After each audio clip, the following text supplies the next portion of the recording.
उपमुख्यमंत्री एकनाथ शिंदे यांनी राजकीय घडामोडींवर भाष्य करत ठाम भूमिका मांडली। आम्ही विचारधारेसोबत जाणार असे स्पष्ट शब्दात सांगत त्यांनी सत्तेसाठी तडजोड करणार नसल्याचा संदेश दिला। पक्षाच्या मूळ तत्वांशी आणि हिंदुत्वाच्या भूमिकेशी प्रामाणिक राहणार असल्याचे त्यांनी नमूद केले। सध्याच्या राजकीय समीकरणांमध्ये विविध चर्चा सुरू असल्या तरी आमचा मार्ग ठरलेला आहे असेही ते म्हणाले। जनतेच्या विश्वासाला पात्र ठरण्यासाठी विचार आणि विकास या दोन्ही गोष्टींना प्राधान्य दिले जाईल असा विश्वास त्यांनी व्यक्त केला। आमची विचारधारा बाळासाहेबांच्या विचारांची जी आहे ती भारतीय जनता पक्ष आणि शिवसेना ही आताची युती नाहीये, ही बाळासाहेब, अटलजी, अडवाणीजींच्या काळातली आहे।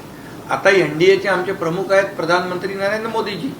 आज एनडीए मध्ये आम्ही सोबत आहोत, महायुतीमध्ये सोबत आहोत, त्यामुळे विचारधारेबरोबर आम्ही जाणार। पण आता दोन ठाकरे बंधू एकत्र आहे, त्यामुळे काय अडचण आहे का? असं प्रस्ताव पुढे आला किंवा काही वेळ पडली का? कुठला काय प्रस्ताव? आम्हाला कोणाच्या प्रस्तावाची गरज काय?